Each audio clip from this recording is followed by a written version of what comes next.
Et salut tout le monde, bienvenue sur ma chaîne pour un nouveau comics de la semaine. Cette fois-ci, on va parler de Immortal Thor par Alewing. Et oui, le terme immortal combiné à Alewing, ça vous fait forcément penser à quelque chose. Alewing qui a fait le fameux run exceptionnel Immortal Hulk. On en a déjà parlé sur la chaîne, beaucoup de monde dans le monde du comics en a déjà parlé. C'est un des meilleurs runs de la continuité Marvel récente. Continuité Marvel récente qui a quand même besoin de runs comme ça pour remonter un peu le niveau, parce que globalement c'est pas foufou. Et donc forcément, le run de Hulk de Alewing, qui a redéfini le personnage, sa mythologie et tout ça, bah, ça a marqué à peu près tout le monde, à juste titre. Et donc quand on nous a annoncé un run d'Alewing sur Thor, Immortal Thor, avec Martin Coccolo au dessin au moins au début, et en plus pareil que pour Immortal Hulk, des covers par Alex Ross, bon bah forcément, l'attente était très élevée. Moi, j'avais lu quelques numéros en VO, j'avais bien aimé, du coup, enfin, j'avais même beaucoup aimé, du coup, j'ai attendu que Panini l'édite en France, puisque je vais le suivre en VF, et ils ont eu la bonne idée de le faire dans un Deluxe directement, ce qui me va très bien. On a dans ce Deluxe les 10 premiers numéros, ainsi qu'un morceau de l'annual et un numéro spécial. Il y a Martin Coccolo sur les 7 premiers numéros, Greg Land sur le numéro spécial, Ibrahim Robertson sur les numéros 8 et 9, et Carlos Magno, ou Magno, je sais pas comment ça se prononce, sur le numéro 10. Voilà, ça c'était pour les équipes créatives. Je vais comme d'habitude vous faire un petit pitch, tout petit pitch de vous donner une idée de ce que ça raconte quoi, et vous mettre tout au long de la vidéo des planches avec les textes enlevés pour éviter les spoils comme d'habitude. Ensuite je vous donnerai mon avis, là aussi comme d'habitude. Alors, on va commencer par un petit pitch rapide.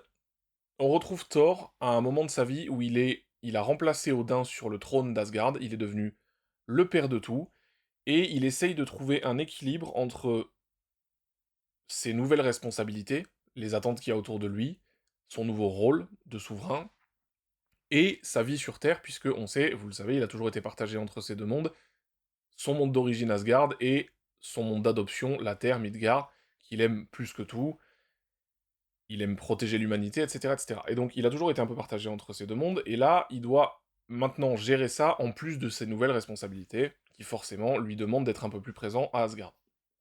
Mais, forcément, arrive une menace extrêmement impressionnante en la personne d'Utgard Thor, j'en dirai pas beaucoup plus, il semble venir d'un monde qu'on ne connaît pas, un monde qui était caché jusque-là, et il maîtrise les mêmes pouvoirs que Thor.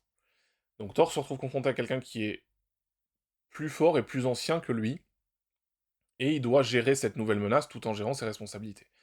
Voilà, j'en dirai pas beaucoup plus, comme ça, vous découvrirez tout ça, évidemment ça c'est le premier arc, mais c'est quand même la base de ce début de run.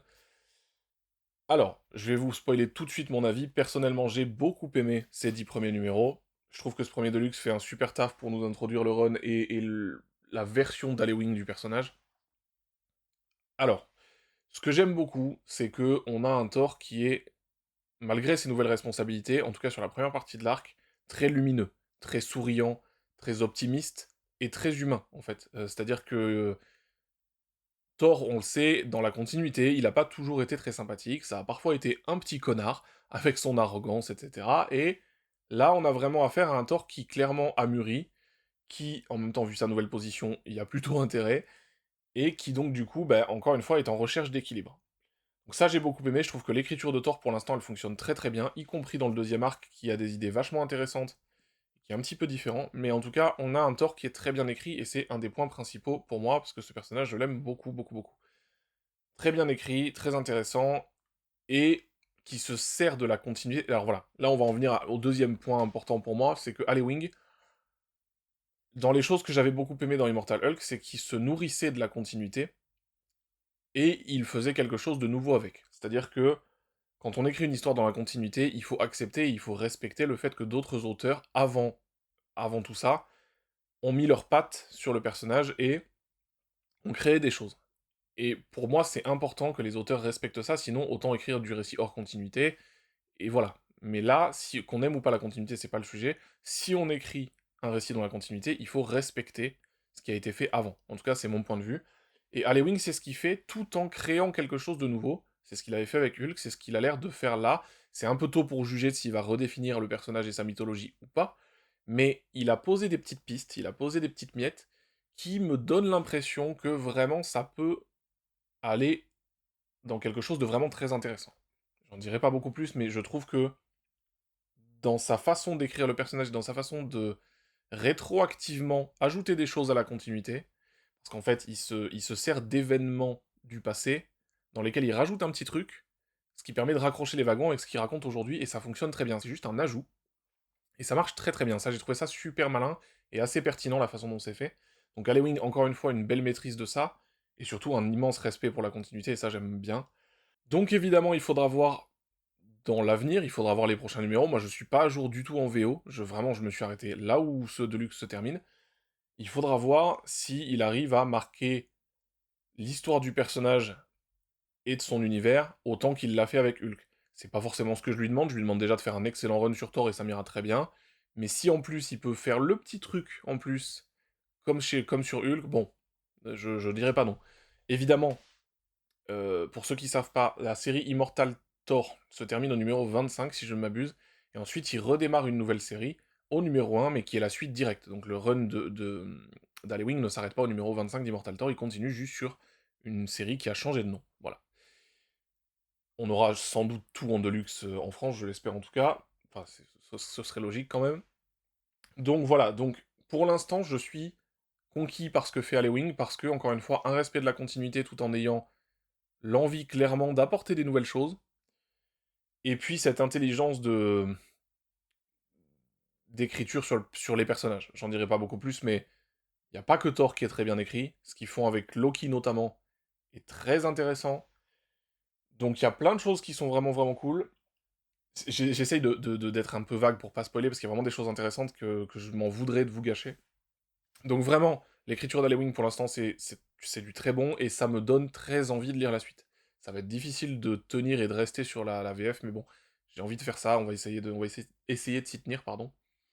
Et puis après, on va parler un petit peu de la partie graphique, puisque donc Martin Coccolo est sur les 7 premiers numéros, il est très très très bon sur les 7 premiers numéros. C'est coloré, c'est joli, c'est... ça dégage une certaine grandeur dans certaines pages. Il y a des moments où, waouh, il y a quelque chose de très fort. Je trouve qu'il colle parfaitement à ce qu'Alewing raconte sur le personnage pour l'instant. Malheureusement, à partir du 8, il s'en va. On a Ibrahim Robertson qui arrive sur le 8 et le 9, qui fait du très bon taf. Globalement, il n'y a rien à dire là-dessus, ça marche aussi très bien.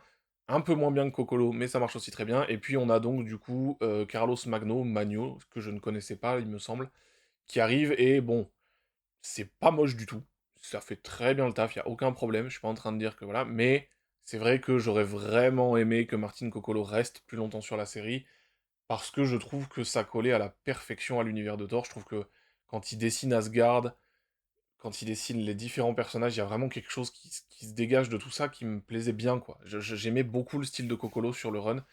Bon, c'est dommage, on peut pas tout avoir, hein, écoutez, mais en tout cas, sur ce premier Deluxe, c'est beau, c'est bien écrit, ça pose des pistes intéressantes pour l'avenir, et ça se sert encore une fois avec brio de la continuité, donc, bah ouais, moi j'ai vraiment beaucoup apprécié cette lecture, quoi, franchement, j'ai rien à dire de négatif, si ce n'est, bon bah oui, le changement de dessinateur, j'aurais aimé qu'il tienne un peu plus longtemps, bon, c'est comme ça. Maintenant, évidemment, j'ai qu'une hâte, c'est de lire la suite, j'ai vraiment très envie d'avoir le deuxième Deluxe rapidement, j'espère que Panini traînera pas trop à le sortir, parce que sinon je vais avoir du mal à tenir clairement, et à pas aller sur la VO, bon, on verra. En tout cas, ce qui est sûr, c'est que c'est très très bien. Est-ce que c'est accessible maintenant? Alors, j'aurais tendance à dire oui. Je pense qu'on peut aller entrer dans cette histoire sans avoir un bagage énorme sur le personnage de Thor. Si vous connaissez les bases, ça devrait aller. Bon, vous comprendrez pas forcément tout, hein, notamment le statu quo du personnage de Loki, le statu quo du personnage de Thor, du coup, forcément, dont je vous ai parlé tout à l'heure. Vous saurez pas forcément d'où certaines choses viennent, mais je pense que vous allez assez aisément comprendre ce qu'essaye de raconter Halloween quand même. Donc, accessible, oui. Idéal, je sais pas. Idéal comme porte d'entrée, je sais pas. Il y a peut-être des portes d'entrée plus efficaces sur Thor en termes de d'accessibilité pure. Maintenant, moi je vous l'ai déjà dit, les portes d'entrée, je trouve que des fois, il suffit aussi d'aller sur un bouquin et de se laisser porter par l'histoire, et des fois ça fonctionne, et là je pense que c'est faisable avec Immortal Thor, sincèrement. Donc voilà. Je pense que j'ai rien oublié, j'espère. Sinon on en reparlera à l'occasion, mais en tout cas, moi c'est une grosse réussite ce premier tome. En ce qui me concerne, vraiment petit coup de cœur de ce début d'année. Je l'attendais tellement que de toute façon, ça m'aurait étonné que ce soit autrement. Voilà, bon bah écoutez, merci encore de m'avoir suivi une fois de plus. La semaine prochaine, je reviendrai soit en vidéo, soit en live, je ne sais pas encore. On verra bien. Donc merci de m'avoir suivi, et puis à la semaine prochaine. Ciao!